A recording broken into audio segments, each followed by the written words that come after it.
You are now listening to Vigilantes Radio, presented by the Only One Media Group.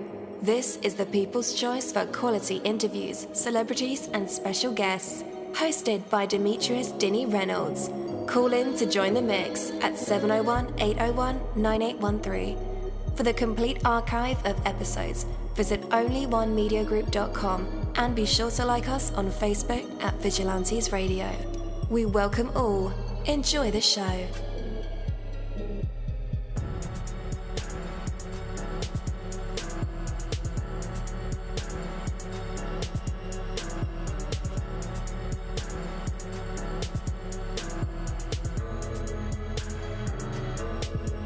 Ladies and gentlemen, please welcome your host, Demetrius-Reynolds.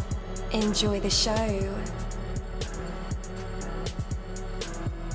Yo, what is up, guys? Welcome to another incredible episode of Vigilantes Radio Live right here on iHeartRadio, and I am your host, Greene. We have a very special guest for you guys, so you definitely want to stick around for that. And as a matter of fact, text your buddies, family members, or even share it on social media right now and let them know that we are about to dive deep into another interview. Before I bring my guest on, I do want to say that, sometimes one of the most energizing things you can do is to do nothing at all.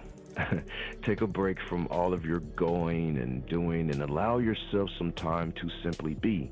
Life becomes overly hectic and stressful when you assume that every moment must be filled with some kind of activity. Some moments are best filled with peace and quiet and genuine relaxation. Certainly, it is good to have plenty of effort and activity in your life, and it is also good when you frequently take time to enjoy the simple, unpretentious, yet incredibly wonderful experience of being alive, of being you.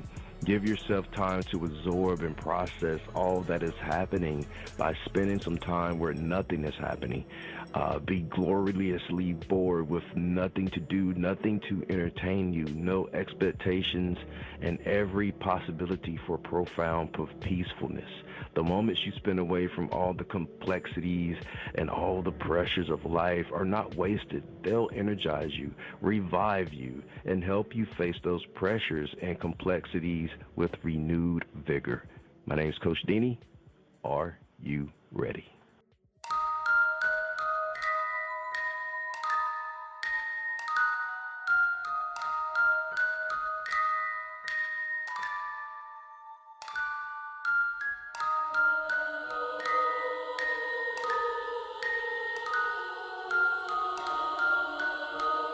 You're live in the mix. Let's get this started. All right. Again, welcome to the show. You're listening to VRL, that is Vigilantes Radio Live, right here on iHeartRadio, and I am your host, Dini. Our interviews are designed to go beyond the music, news, books, art, acting, films, technology, education, entrepreneurship, entertainment, and sometimes even past that thing that we call the ego. Our interviews are designed to go behind the scenes and into the minds of these incredible human beings. The ones who are out there giving it their all for me, for you, and for the world. Well, again, welcome to the show where we bring you the most fascinating guests and insightful conversations. Today we have the honor of host and recording artist Greene, a dynamic figure in the music world known for his rebellious mix of industrial techno, metal, and electronic punk. And also seems to be, spotted in his underwear quite frequently. With this new single, US of A, Greene delivers a powerful critique of America through hard-hitting music and bold lyrics. So get ready for an explosive, thought-provoking conversation with the incredible Greene. Yo, welcome to the show. Hello, thank you for having me. Absolutely, man. How's it going? It's going, but not gone. How are you doing today, Denny? That's Denny, correct? Yes, that is correct, man. Everything is lovely. All right. Well, Greene, Yeah, man. It's a pleasure to have you on the show. Could you start by telling our listeners a little bit about yourself and what you're currently focused on in your music career? Well, yeah, so kind of basically a little bit about me. Mainly, so going actually back to what you said about me going around in my underwear, that's only partly true, especially if I'm coming out of serving a warrant and the place had a little spicy stuff in the back, so to speak, and pulling my own special and whatnot. That might be the more true aspect to that. But I mean, mainly though, that's yeah, I used to work for the federal government, and now I'm making a song about the federal government. And I have to unfortunately say that it's like I can't tell whether or not this song is now becoming to age like fine wine or like Kurdish milk, but one of the two, whichever one you fancy. I mean, it's mainly that's what this song is about. Is just I wouldn't even call it a warning at this point. It's more of just kind of an evaluation of what we're kind of looking at. And granted, I know a lot of guys in the industrial world, they don't like to really talk politics, or maybe they do. I know Al Jorgensen of Ministry has a lot to say on it, but I think for this song, this is just kind of where I'm coming from in terms of the whole political landscape of the United States. And yeah, mainly that's mainly what I have to say. Is just like a little bit about me. Is just like I used to work with the feds, and now I'm making music because music is really kind of, it's just, especially this song is kind of what I feel about everything right now and whatnot. So yeah, hopefully that answers a little bit of your question, Denny. It does. It does. Do you consider yourself a whistleblower? Absolutely not, because if I was a whistleblower, first of all, I'd have to actually relinquish nouns, names, important operations, people of anything of that nature that are considered still ongoing. I do have knowledge of ongoing cases that I can't talk about, that's simply for obvious reasons. But basically, I don't consider myself a whistleblower, because if I was a whistleblower, I'd be chartering a boat with cash to either China or Russia at this point, just due to their non-extradition laws. But essentially, no, very much no, I'm not a whistleblower. I'm thank God, actually. But I mean, again, though, there is value for them. Just mainly, though, not me. Got you. So, man, reflecting on your journey so far, what was the biggest moment of self-awareness that you've experienced, and how did that shape your journey? Yeah, and this is a great question. This is actually where Greene really was fully kind of philosophized, or like realized, if you will.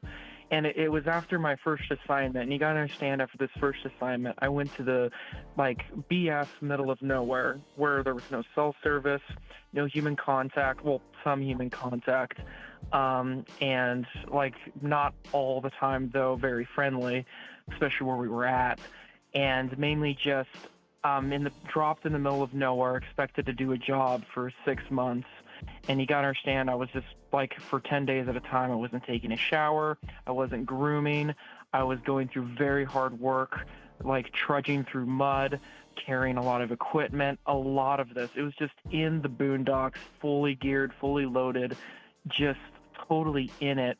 And I'm not, before I continue, Denny, can I like swear on the show or no? Is that a no-no here? Yeah, you can swear. Oh, okay.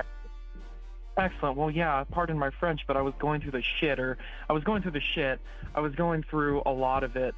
And it basically, just like one night my tent flooded out and I had to sleep in kind of like a hammock up in the trees because, you know, especially in those situations, it's just not safe to sleep on the ground. You don't know what's going to come at you or what have you and whatnot.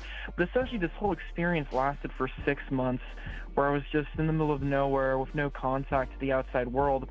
And then all of a sudden when I get back, my family decides to say, hey, let's go to Hawaii.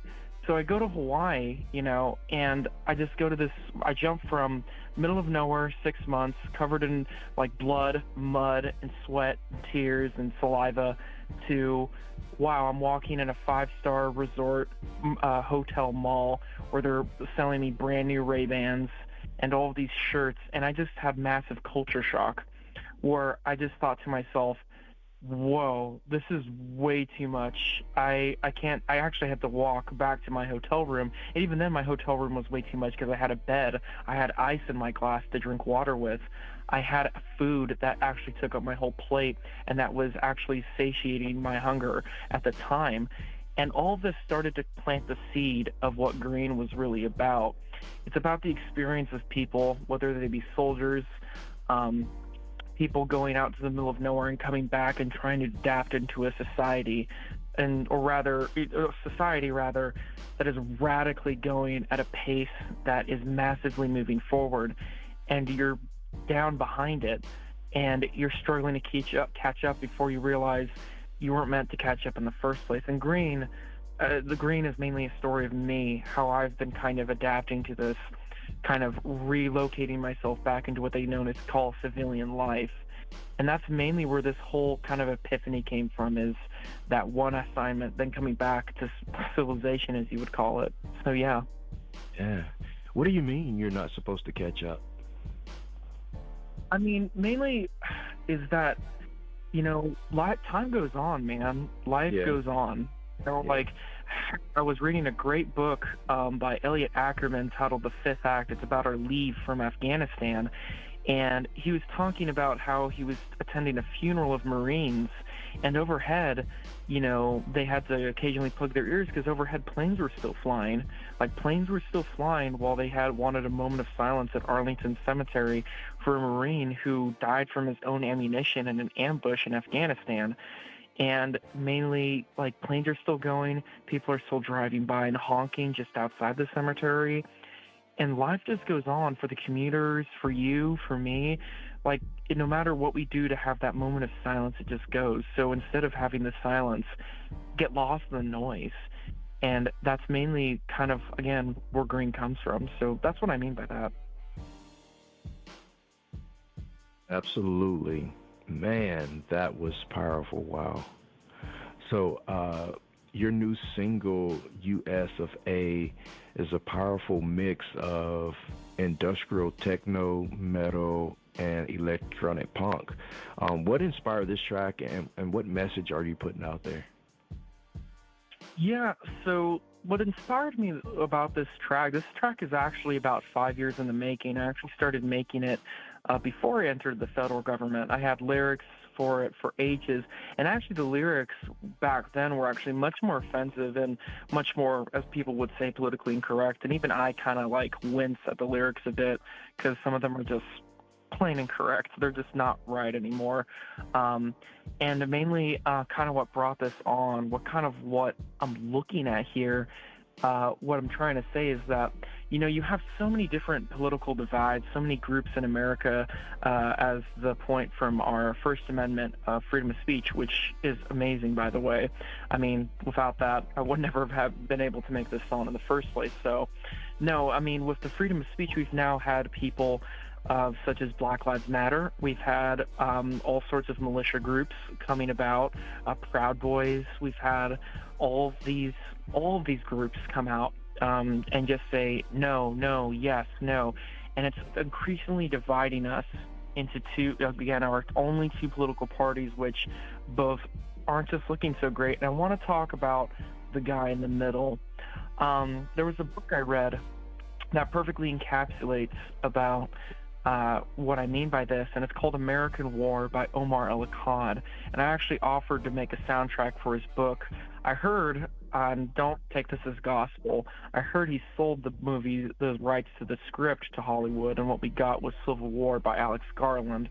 But again, that's up in the air. I don't really know, and that's not confirmed, so take that for a grain of salt. But regardless, this book, titled American War, about the Second American Civil War, it doesn't necessarily talk about the sides involved. It talks about, again, the middle man, such as one of my chorus lyrics, left or right, where does that leave the middle man?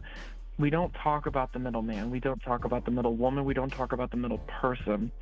And that's the person we need to talk about, because that's ultimately the person that's going to vote for you, that's going to join one of these groups, or that is ultimately going to do something on their own accord, to take something into their own hands. And that's when things get dangerous.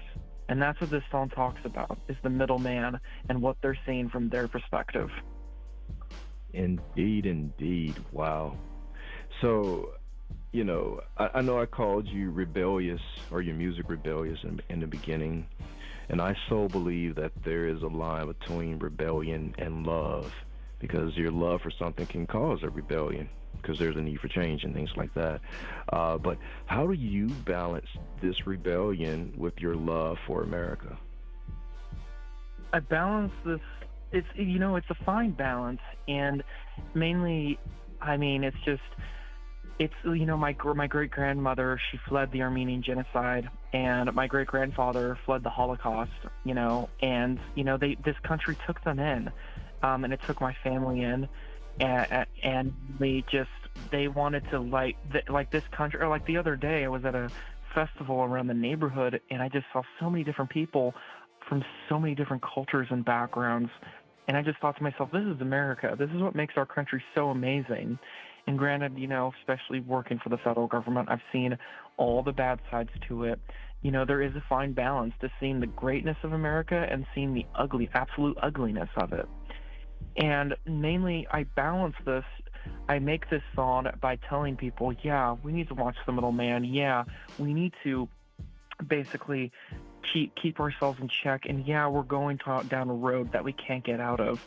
And I make this song because I love it. I hold America dear with a very firm grasp.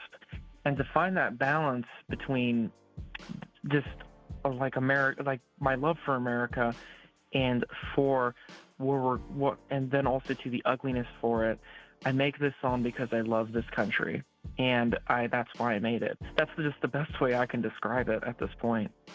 Absolutely. All right, guys, we are getting ready to play US of A, and then we'll be right back to put Greene in our traditional hot seat. And he can perform for us if he want to, sing, rap, poetry, spoken word, tell a joke, tell a story, play an instrument, give some advice, or do nothing at all. That is cool as well. But for right now, here it is, US of A. Stay tuned.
looking at your screen.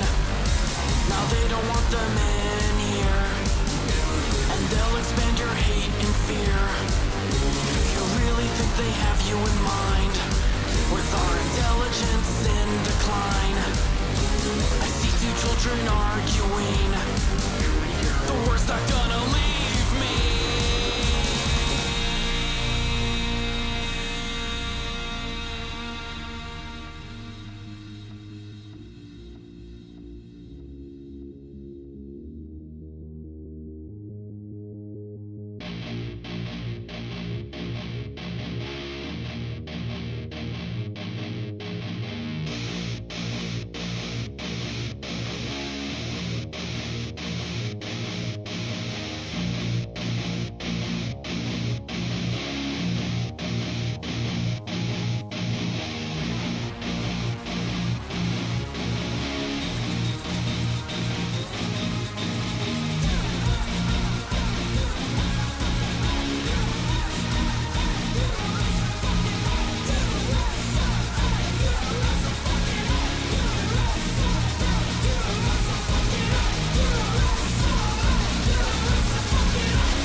All right. Welcome to Planet Awesome, awesome track. Now that was pretty lame.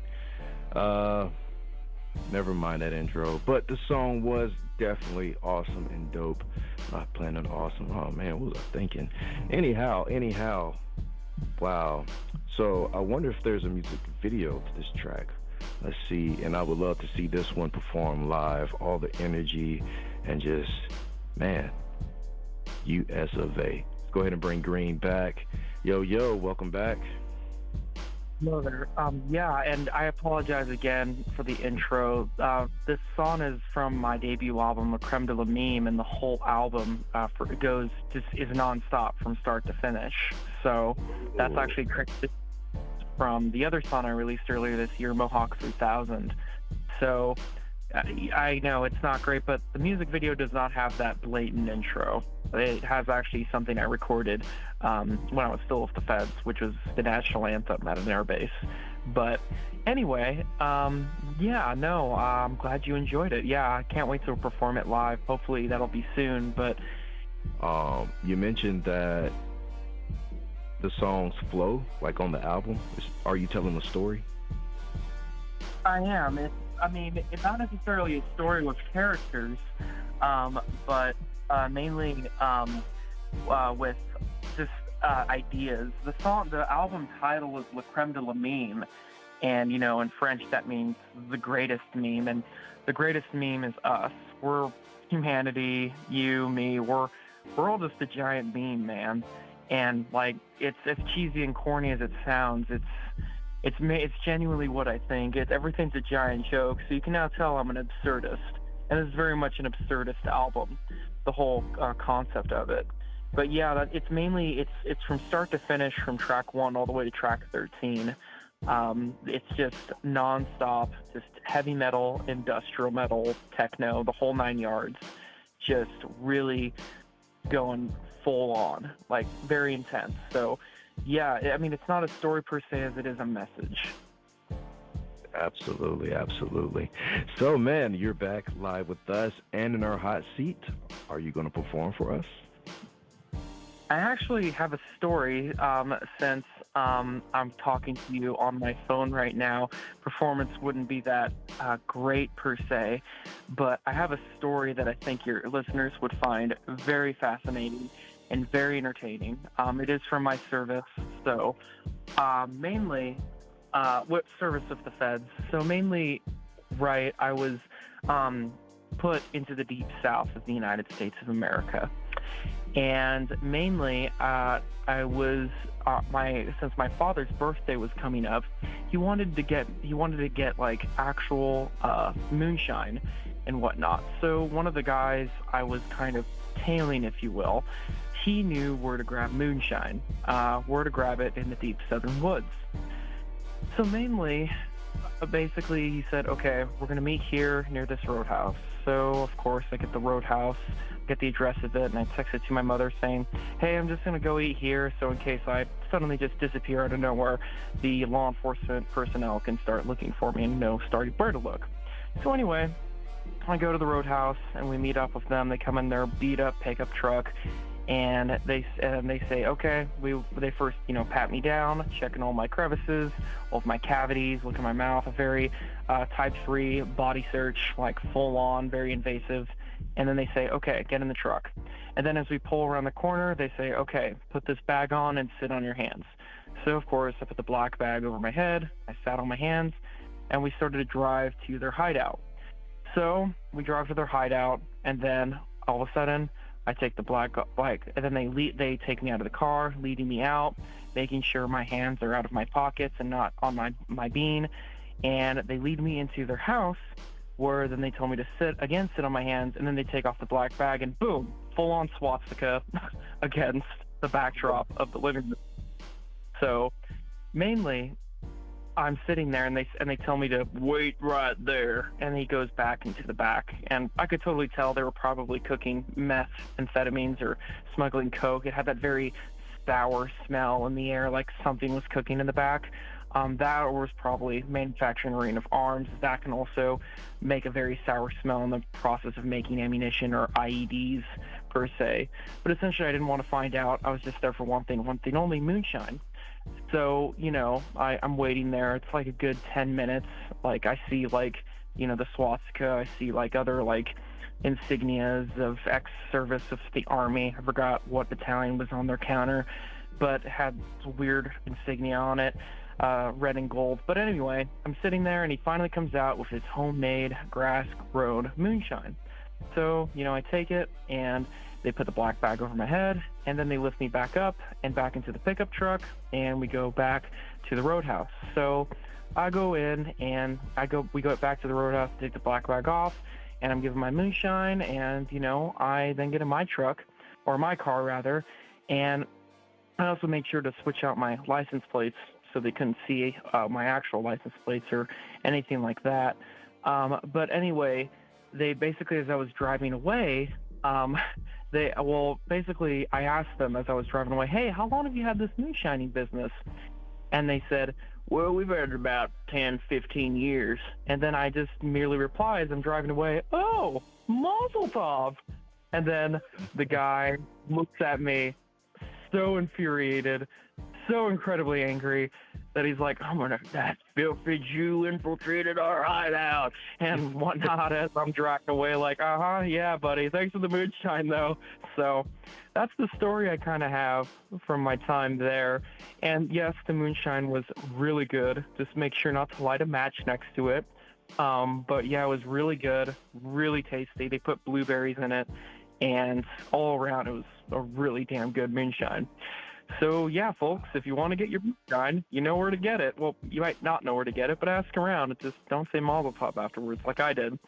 But yeah, that's one of the stories I have from my time there. Man, that's a crazy adventure. Yeah, it's one of them, yeah. One of them, oh my goodness. I can only imagine. All right, Greene. Where can our listeners connect with you on the internet?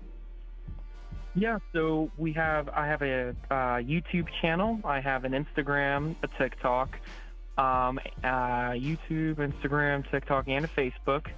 I know I also have a Reddit page as well, but I don't typically update there a lot. But mainly those places of YouTube, Facebook, Instagram, and TikTok. I'm always revolving around there.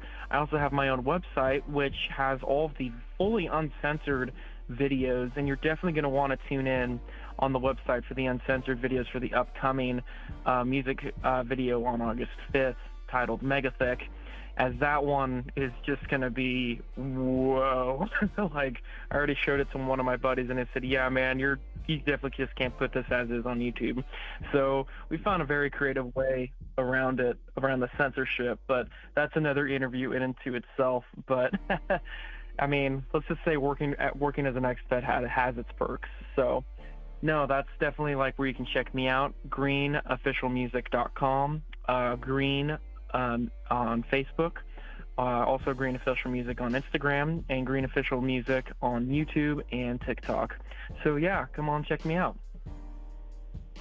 All right, and listeners, just in case you need those links, no worries. I will have them in the description of this episode and in the show notes. So all you guys have to do is just click those links. Thank you so much, Greene. It was a pleasure having you tonight.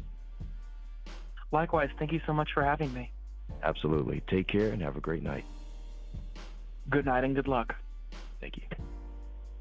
Bye-bye. Hey, what's up? Long time. I forgot to mention that. Oh, by the way, this is Deanie, Vigilantes Radio Live, VP of Operations for Busy Bone from Bone Thugs and Harmony, blah, blah, blah. Anyhow, Only One Theory dropped a new single. It is called La Jefecita. It's on Spotify. As a matter of fact, it's on all major platforms. You should check it out right now. Oh, and by the way, there's also a visual on YouTube. It's hot. Check it out today. onlyonetheory.com. Check that out too. Peace.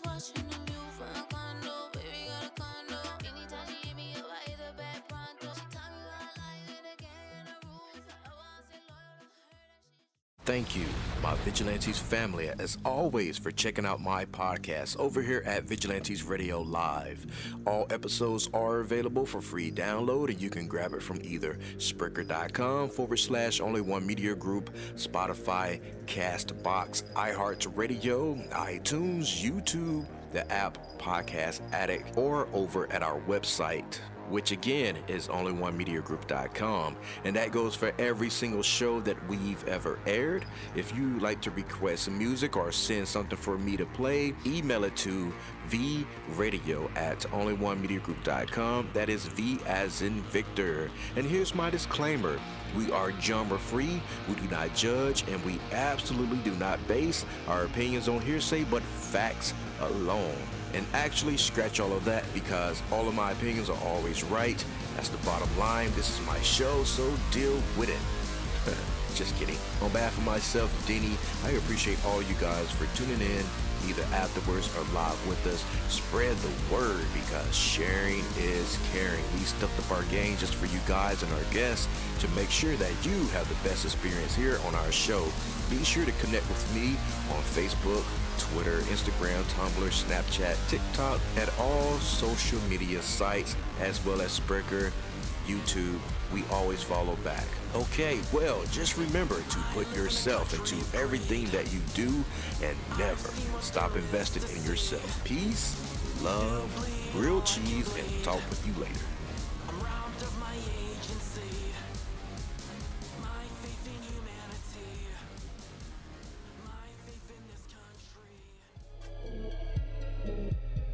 You are now listening to Vigilantes Radio, the people's choice for quality interviews, art, music, and hot topics. Hosted by Demetrius Houdini Black-Reynolds of the duo No Longer the Hero. All episodes of this podcast are available for free download at www.onlyonemediagroup.com. This is a Seventh Sign Regime Rebirth Worldwide Syndicate exclusive.